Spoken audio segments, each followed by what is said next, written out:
I would like to begin by saying thank you to Pastor Brian and Pastor Mike for inviting me to come to Mount Carmel Regular Baptist Church. Last night I was checking, and I just wrote Mount Carmel Baptist Church. I got other things. So there are so many Mount Carmel. I had to put Mount Carmel Regular. So thank you for inviting me. I don't take it for granted. I appreciate it very much. And I also thank Lisa and Brian Garrett. They have been our friends for many years, as she mentioned. When they first came to Kenya, we have worked with them. And I'm always humbled when I see them, because they did a great job in our country, in our little village, and I'll be mentioning that later on in the message. But I want to thank you. You are our conduct to Mount Carmel. You have seen I come with my family, part of my family, and I just want them to maybe come again up here so that you will know who is who. Now the young man who was left seated will need to come up. Mugo, we are introducing you, so you better come up. Yeah.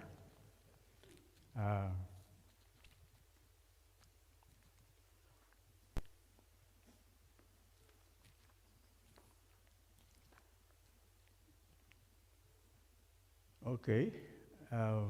This is part of my family. We began with Mama, who is over here, 45 years ago.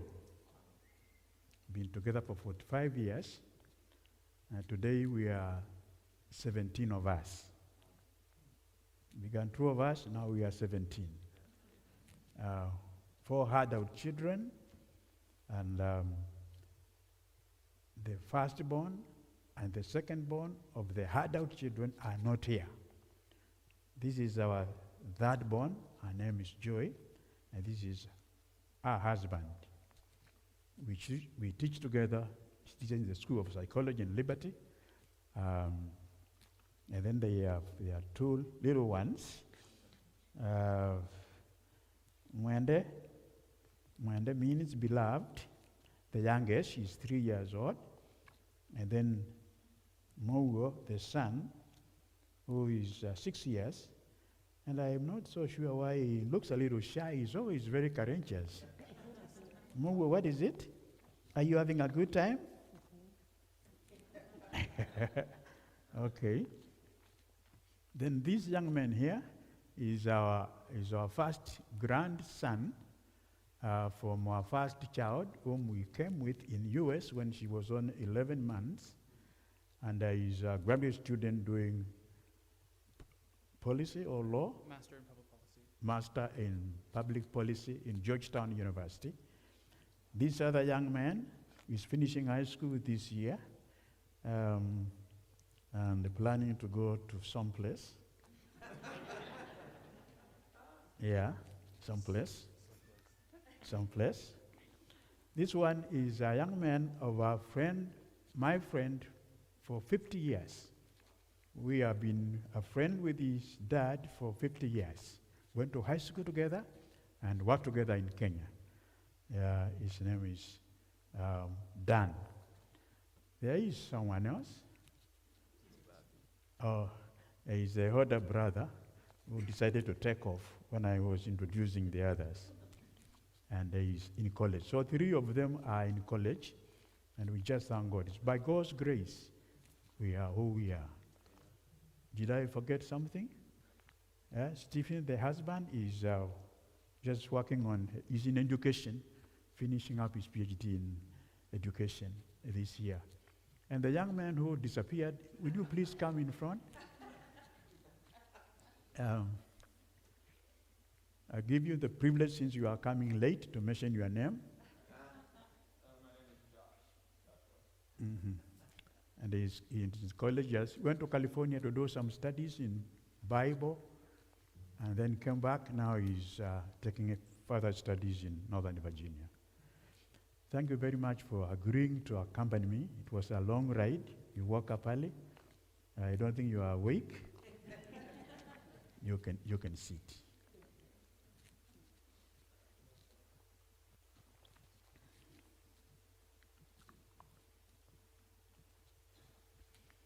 So this morning, the Kaleli family is very humbled to be in a church that has been around from 1812. Are those facts to correct? That's amazing. I don't think I have been in a local church that has been around from 1812, 2 centuries plus. And the fact that you have devoted the whole month to missions speaks volumes. You take this serious, to taking the gospel to the ends of the world. And the whole month just to emphasize missions. And with all the other plans that you have, this is extremely encouraging and exciting. And it says something about your leadership. And I am so grateful. Pastor Mike, where are you? Oh, okay, Mike. Then I also met Micah. You also stepped out? Okay, you're busy, okay. Micah, don't confuse Mike and Micah. And I just appreciate meeting you and realizing that you are so committed to the mission of evangelization. You'll be leaving for Malawi. And I want to say to those who are leaving, anyone is leaving from here to Zambia? They're actually meeting right now. Oh, they are meeting right now. Few of them are. Yeah, okay, very good. So may God's blessing and protection be upon you. I have Psalms 121, verse 7 and 8, which is the prayer we make for you who are going to Zambia. Psalms 121, verse 7 and 8, the Lord will keep you from all harm. He will watch over your life. The Lord will watch over your coming and going, or we can say you are going and you are coming, both now and forevermore. It's always a challenge to take off, to go to a foreign land.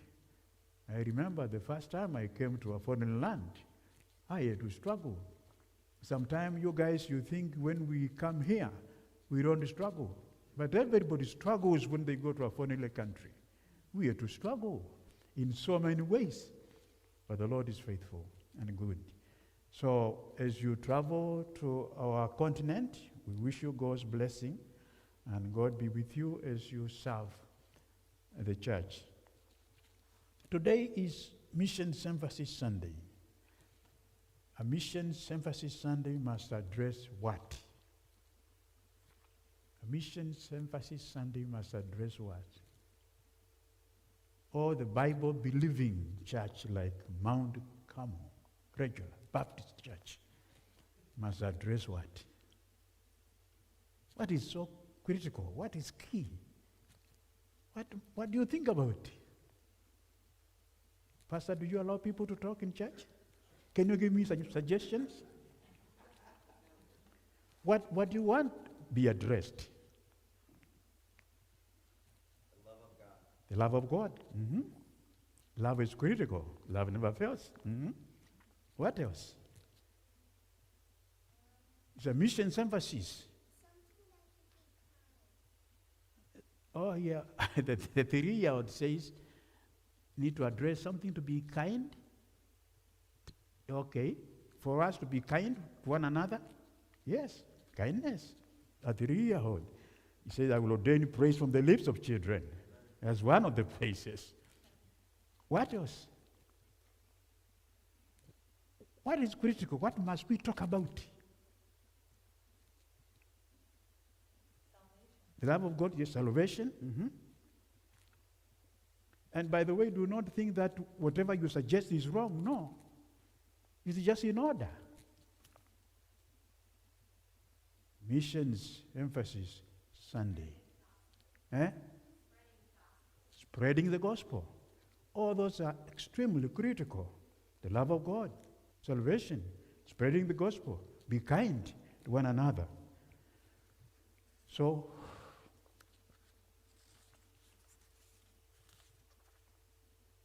Let's read the verse. Apostle Paul's words in 1 Corinthians 2, 1 to 2.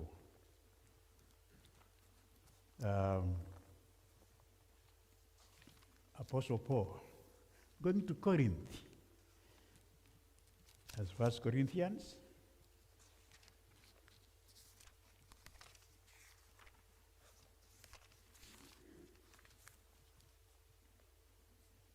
When I came to you, Apostle Paul says, when I came to you, brethren, I did not come with the superiority of speech or of wisdom, proclaiming to you the testimony of God.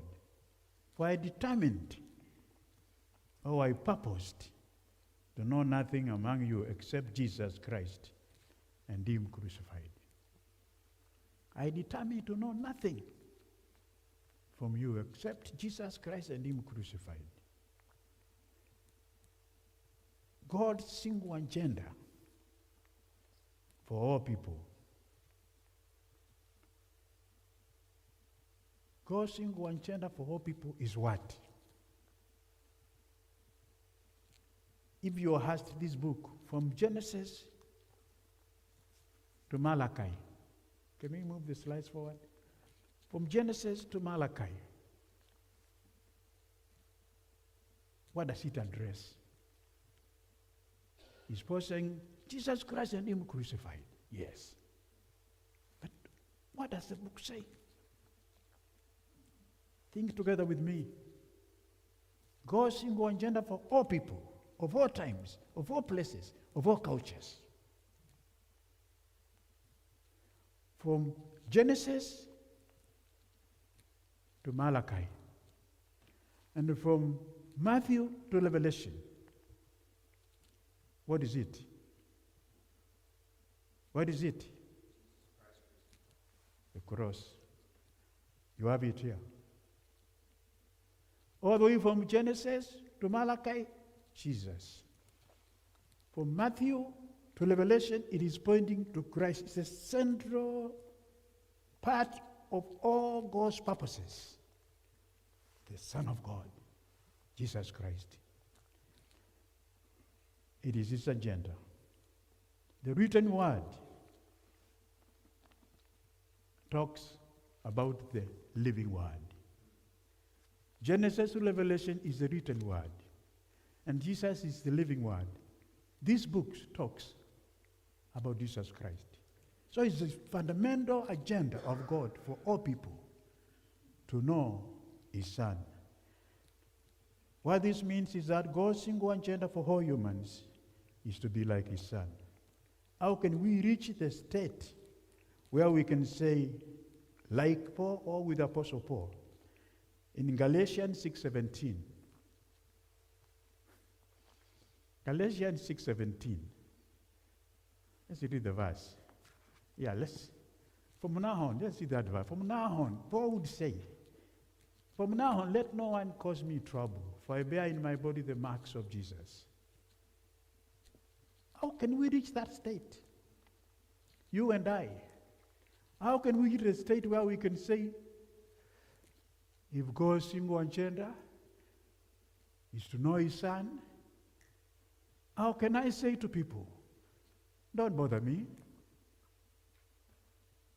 From now on, nobody should bother me, for I bear in my body the marks of Jesus. God is calling all people to be like His Son. And God has to reveal this to us. We can't figure out Christ. We cannot figure out the things of God by our knowledge, our research, our scientific analysis. Only God can reveal Himself to us. And then we know. God is calling what? All Americans, come and be like my Son. All Africans, come and be like my Son. All Indians, all Japanese, all ethnics, all nations to be like His Son. That is God's desire. That's what He wants for all people to be like His sons. God's single agenda for all nations. And there are even some theologians who are speculating And I have sensed this church is very well taught. Some of the theologians even think, even if man, and they think with me in this one, even if man or humans never sinned, Adam and Eve, and whoever they would give birth to would still be designed to become like the Son of God. Even if man never sinned, we still grow to that maturity to become like the Son of God. How? I don't know. After sin, we know we must be changed and transformed to be like Him. That is our purpose. So I give you a familiar story. And allow me to use this story. I know it has been used many places and many times. It's a familiar story of a professor and his driver. This was a brilliant professor who used to go and give lectures in campuses. And the people would listen to him as he spoke. He was so sharp, he was so brilliant. Some people would have guessed he was like Stephen Hawking. He's deceased now, but at one time they thought he was the most brilliant physicist on planet Earth. And this professor would speak. People would clap. They would be so happy because he was so sharp. And one day, he became sick. And he told his driver, "Sorry, I can't speak today. I feel so weak. I cannot speak." The driver said, "Don't worry. I will do it on your behalf. I will speak on your behalf." "Really?" He said, "Yes." "Okay." So they went to this big gathering. And the professor, because he's sick, he sat in the audience. And then the driver, who is now the one going to speak, moved in front and stood and joined the rest in the days. The time came to speak. He was introduced. And the audience were looking at him. And they knew they are looking at the professor, whom they have been waiting for a long time. So he stood and spoke. He spoke. People listened. And they were so happy. They clapped. "Oh, this man is so brilliant." And then came the time for questions. That is when you know a person is an authority of his field. When you can throw any question, they will respond. So they get the first question. And he said, "Thank you very much for that question. It is a simple question. Actually, I will refer you to my driver to respond." Then the driver stood to respond. Who has stood? Who has stood to respond? Who has stood to respond? The professor himself. So the professor, he rephrased the question and answered the question from different angles. And they are just wondering, and they are looking. And they said, if the driver is responding to our questions in this manner, we keep on asking questions, we will reveal our foolishness to the guest speaker. And there's no need for more questions. That was the first and the last question. They were not willing to ask more questions if the driver can respond that way. What had happened? What had happened? Let's read that verse in Galatians 4:19. What had happened? What had happened? Galatians 4:19. Here is Apostle Paul talking, and he says, 4:19 of Galatians 4:19, "My children, with whom I am again in labor until Christ is formed in you." What had happened? I'm asking, what had happened? The professor and the driver have been together so close. Everywhere he went, anytime he spoke, he listened. The driver listened to the professor. They have been so close and followed him until the professor was formed in the driver. The professor was formed in the driver. When the driver spoke, they are the professor. The goal of our God is that we become so intimate with our Lord Jesus Christ that when we speak, when we do things, when people watch it, they say, Christ has been formed in these people. Not that we are called Christians, the early church. They are little Christ. They saw them and they said, these people are like Christ, they're different. Until Christ is formed in us, like the way the professor was formed in the driver. So we ask the question, if Christ is going to be formed in us, now here is where we do some little thinking together. If Christ is going to be formed in me, which qualities of Christ would you like to be formed in you? Which qualities? The desire is for Christ to be formed in me. I want to live in such a way that I say like Paul, don't bother me. I bear in my body the marks of Christ. Now he's saying the qualities of Christ to be formed in us. Christ to be formed in me. Which qualities would you say you want to be formed in you? Which is, now we think the first quality. Think through. What would be the first quality to be formed in you, in me? Think of all the qualities of Christ. Which one would you like to be used to describe you, to be the first quality? Which one? There are so many of them. The gentle tongue. Wonderful. I said, this church is wonderfully taught. Yes, you walk with God. The gentle tongue. Yes, the gentle tongue. Okay, continue. You may even end up summarizing my message before I preach. What else? Joy. Joy. The joy of the Lord to be formed in me. Yes. Mm-hmm. What else? Mercy and forgiveness. Mercy and forgiveness. Mm-hmm. When you have a headache, what do you do? You have a headache, what do you do? Here there is the Antiview. You take an Antiview. Here is an illustration now. The Antiview. What is it? I feel something. I feel something, I don't know. I must be allergic to something in the platform. I don't know.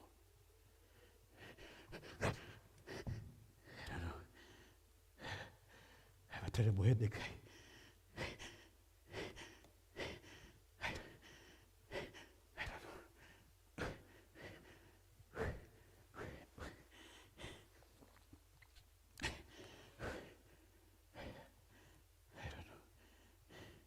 Anyone can help me?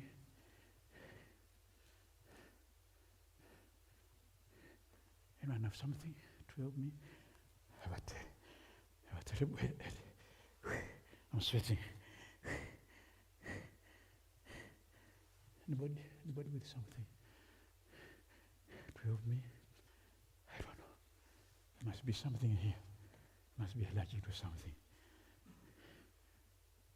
Anybody can help me with something?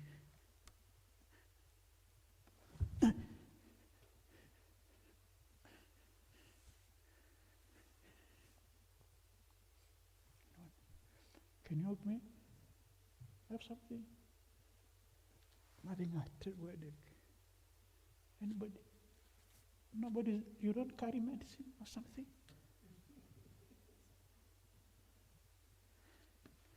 Do you have some water somewhere? If I go through this door, I don't know where I will go.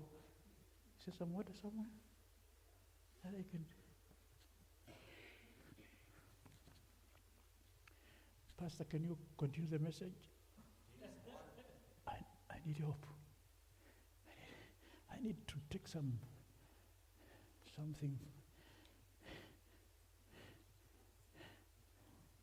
and tablet and antivirus and you don't know. It's nothing. Mama, you have something?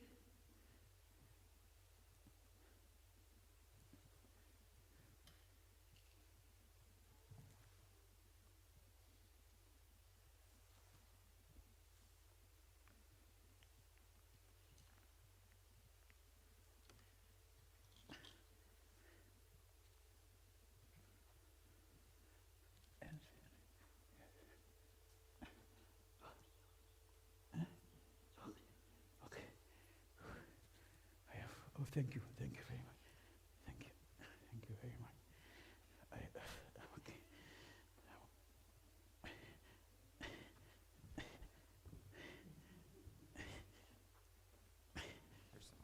There's some water. Thank you.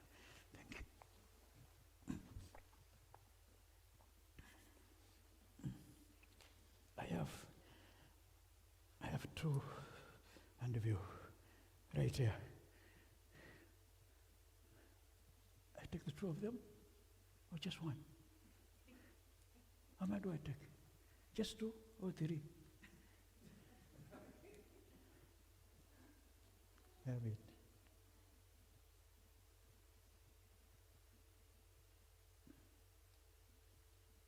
I have it in here, in my pocket. Shall it help me? It is here. Shall it help me? How? No. It won't? It was just in the pocket. It can help me when I do what? It can only help me by putting it and I swallow it.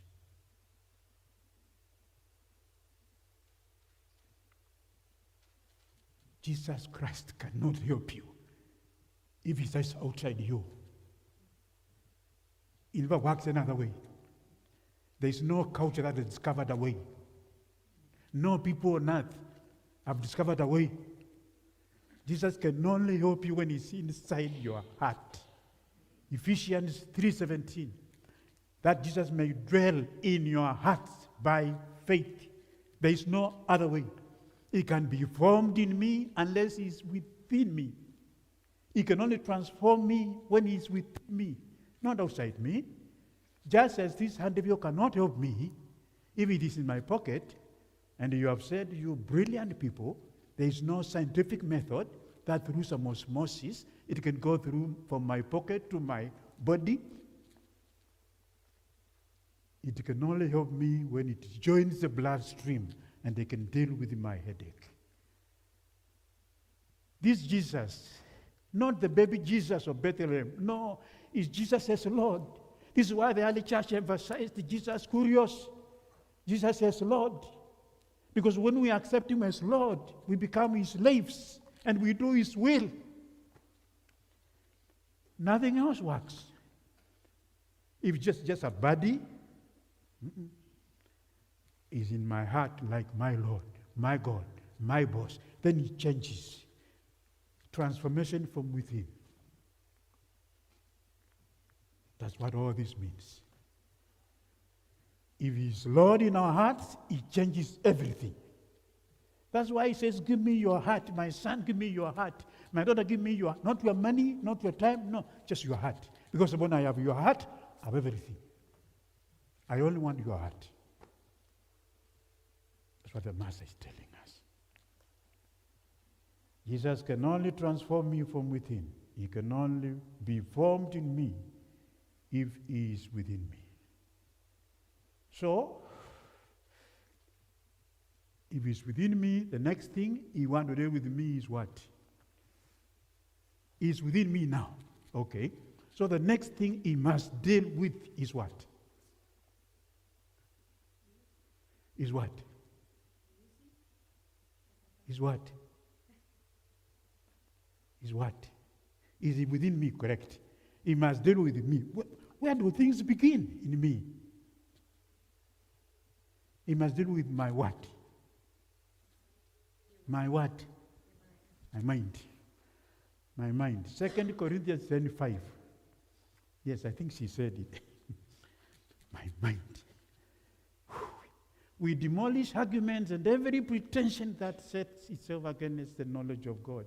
And we take captive every thought to make it obedient to God. My dear friends, that verse has talked to me so many times. Our thoughts are the beginning point of so many things. Yes, the word communicates to us through the senses. We see things, we hear things, we touch, we feel, we smell. But they all send the external stimuli. They all send those messages in our minds. Then we interpret them. They are within us. Then we interpret. We make decisions based on thoughts that has come to us. Our thoughts are extremely critical. Proverbs 23:7 says what? For as he thinketh in his heart, so he is.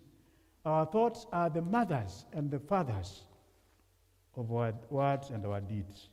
Victory for the believer begins in our minds. So our mind must be formed. The Christ mind must be formed in us. You know, they say this. Human beings have absolute freedom when it comes to thoughts. You can think about anything, anytime, anywhere. We have absolute freedom in thoughts. You can think about anything, anytime, anywhere. But you cannot say anything, anytime, anywhere. Neither can you do anything, anytime, anywhere.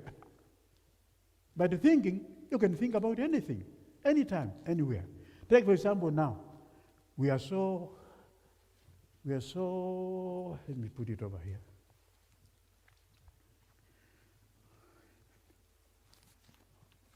So holy.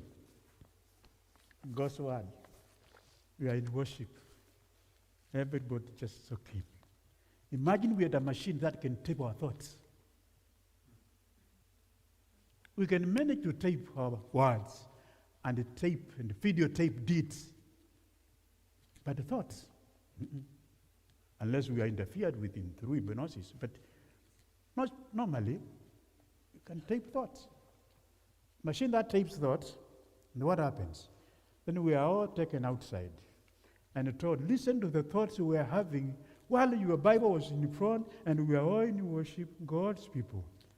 And those who were thoughts which were for the glory of God, take them back for everybody to listen. How many will bring their thoughts back? Beginning with me? No. As human beings. Our thoughts are so critical. We can think about anything, anytime, anywhere. I want my thought. For the years, I lost my mom when I was only 5 years old. After she led me to Christ, she went to heaven. It bothered me a lot. And all those years from the time I was 5, if there was something that has bothered me in life, is having pure thoughts. We can overcome so many other things, but the pure thoughts is one of the hardest. But until our thoughts are submitted to the Lordship of Christ, then our words will not be different, and our deeds will not be different. So that's why the beginning point has to be thoughts, thoughts, thoughts. Bring capital the obedience of Jesus Christ. Next will be what? Will be what you said, humility. Matthew 11:29. Take my yoke upon you and learn from me, for I am gentle and humble in heart, and you will find peace, rest for your souls. For my yoke is easy. I don't know about here, but in African values, men never shed tears, never cry. In USA values, I don't know. Should men cry?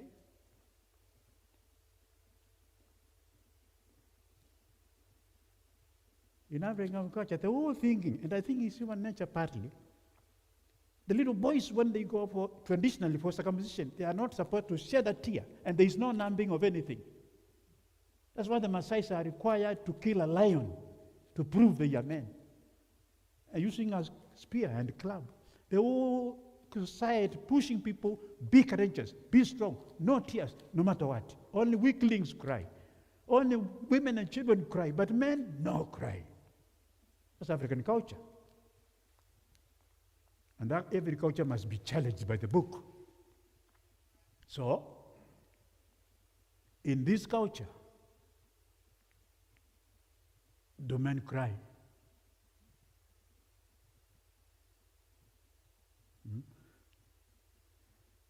Because, did Jesus cry? Eh? Did Jesus cry? Yes, Jesus wept. And those Stoic theologians, when they draw the pictures, they say, no, he had deep emotion. But when you are in Israel and you go to Mount Olives, you can see the very spot where he stood.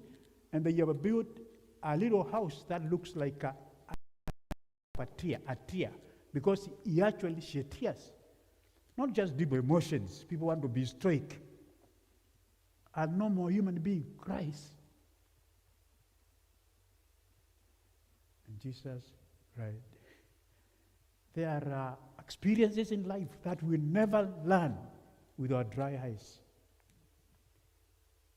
There are experiences in life, depths of spiritual growth that only takes place with our wet eyes. There is where the humility of God's people comes in. Gentle and humble. Those are not very respected qualities. But Jesus said, I am gentle and humble. I was a man who was in Kenya. He was being chased. He was being chased by his wife. And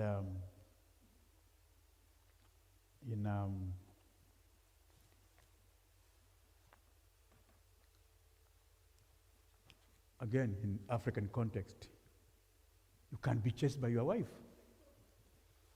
It's not possible. We had a Bible study in Denver some years ago, and a gentleman did not come to the Bible study. And when we asked him afterwards, he said, I've been chased from the house by my wife. I was just struggling. How can that happen? Different culture. I'm a student of cultures. This man was being chased by his wife. In an African context, it became very rough. And he's running away from the wife. And then he's asked, the father of so and so, what are you afraid of? What are you fearing? And he said, I'm fearing what? The mother of so and so is fearing. Does this make any sense? This is true African? He doesn't say, I'm being chased by my wife. No, I cannot admit being chased by my wife. I'm only fearing what she's fearing. So it turns the whole thing around. Humility. God have mercy on all of us. To be humble is what God wants. Gentle. Are you gentle? Are you humble? You know, the beginning of all sin is pride. It doesn't matter in any culture. It was the first sin of Satan. He was a cherub. And he became so proud. He wanted to sit where God sits. He said, no, you have gone too far. You cannot allow this. And look at what happened. God tells us he's against the proud, but gives grace to the humble. And our friends, we can't get very far when the Almighty God is against you. It doesn't matter what we know. The humility of a child of God, just a humble servant of God. I learned humility from one of my mentors in university. He was Dr. Paul Ebert, renowned missiologist and anthropologist. He's late now. And he was playing with my son, his dad, who was 3 years old. And they would lie down. My son would put grass on his head. That was different. I never seen that in Africa. This man I respect so much. I saw the combination of brilliant mind and humble. Those are very rare combinations. Most brilliant people are proud people. See, brilliant and humble. Just brilliant and humble. Look at Christ. He says, learn from me. I am gentle and humble. God, give me humility. Make me gentle all the time. That is a calling that God wants. And then the next one is gracious. I think somebody mentioned gracious words or something. Gracious? Yes.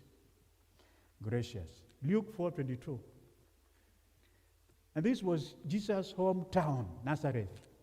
And they looked at him and they were amazed. The Bible says they were amazed because of the gracious words that came from his lips. And they said, is this not Joseph's son? He spoke graciously. And Ephesians 4:9 says, well, let no corrupt communication come from your lips, but let it be that which is good to use for edifying, that it may minister grace unto the hearers. I was a friend visiting a friend in Kenya some years ago. A friend is so sick, and he tells a friend, I had another friend who had the same disease and he died. He was telling the truth. Are we supposed to speak the truth? Sorry. Are you sure this is working? Correct?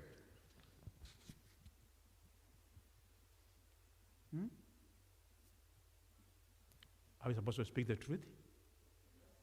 Always? How? In love. Speak the truth, but in love. And another one came and said, oh, you are so sick. So the next time, I think I will bring a wreath of flowers at the funeral. These sick people don't want to hear anything about death, even if it's terminal sickness. Why bring this up? Can't you talk something else? Words of grace, words which edify.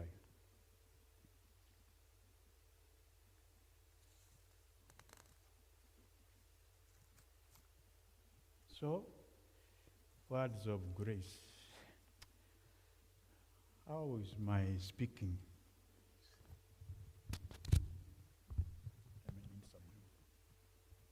I should have used that.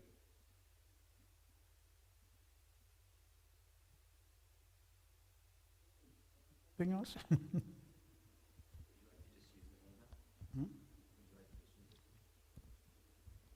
Both? I don't touch that place now.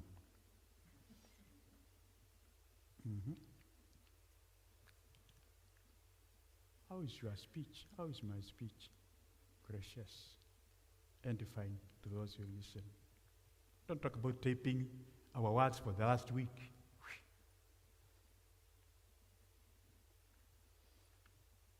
Then the next one, Jesus desires to do God's will be formed in me. He will say, my meat is to do the will of the Father. And always when I read the story of Jesus' week of crucifixion, I marvel. In Matthew 16:21, from that time on, Jesus began to explain to his disciples that he must go to Jerusalem and suffer many things at the hands of the elders, the chief priests, and the teachers of the law, and that he must be killed, on the third day be raised to life.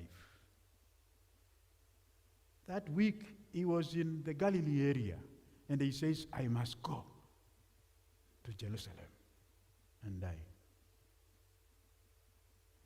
If you know next week you die in Chicago and you go to DCA, you take a flight to where?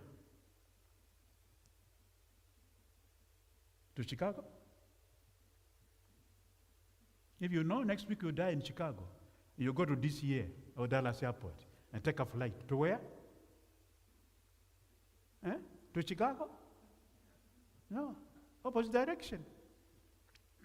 Jesus knew he was going to die in Jerusalem. He said, I must go to Jerusalem. His commitment to do the Father's will was beyond comparison. The Father's will, yes, I have no other business, but his will, I must accomplish. Why is this so critical? Is the epitaph in Peter Cameron, founder of Africa Highland Mission. 1895, after 14 months of ministry, he wrote in his diary, Lord, use me in life or in death. This was just a young man from Philadelphia, 28 years of age, came to Kenya, began the ministry. 14 months, he died. A grain of wheat falling down in the right soil and germinating. And out of it, out of that death, when he said, Lord, use me in life or in death, we have 6 million people who have given their lives to Christ through the ministry of Peter Cameron Scott from Philadelphia. So a young man who was so committed to do the will of the Father.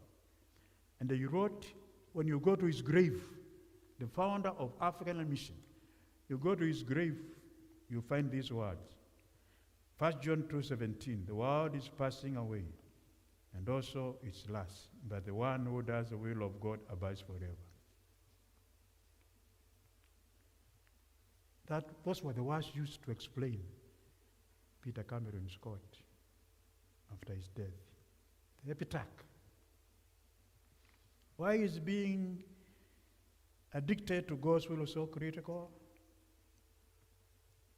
Why is being addicted to God's will so critical? Our fulfillment in life is dependent or contingent on knowing and doing God's will. Hence, unless your life and my life is used for the purposes of God, what is it for?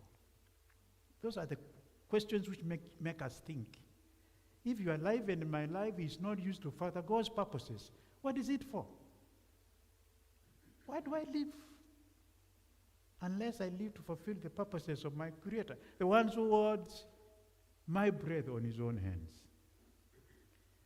Unless our lives are used for God and others, what are they for? I think we all must come to that moment in life when we ask, God, what is your agenda for my life? Since I did not apply for life, I just found myself living. When you coined me, what did you have in mind? God, what is your will for my life? That's what I want. I don't want anything else. Because only the will of God is eternal. Other things are temporal. I want to be filled with what fills God's mind, God's heart, God's desire. God's will is the only thing in your life and in my life which is eternal. Which words would you like to put on your epitaph?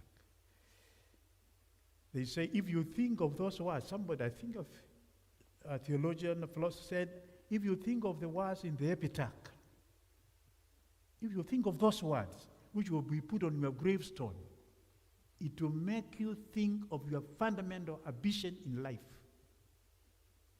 What would I like to be put on that epitaph? The fundamental ambition of my life is what? If you think that way, then it forces you to make a choice on what you want to live for. Say what? Here lies, these are two options of an epitaph. Here lies one whose addiction in life was to do God's will. That's a good one. And then here lies, this is one I like. Oh, I like that one also, but here lies one who loved God and man and devoted his energies for the service of both. People can make that conclusion. If my life and your life is not used for God's purposes, to loving people, loving God, loving people, then what is it for? Then the last one. Jesus' love to be formed in me. God's holy word, of course, tells us the greatest of all commandments is love God and love people. What is love? What is love? Love means giving life to another, that he or she may become what God planned. And the life is made of our energy, our time, and our resources. Love is more than saying, I love you. I know in this culture, you like that statement very much. You have to say it all the time to your dear ones. I've never heard once my dad tell mom, I love you. Another culture. It's okay. Different cultures do things differently.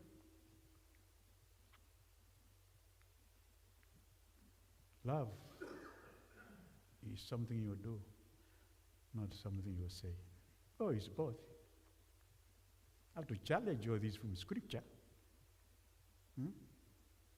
For God so loved the world that he said, I love you. That's okay?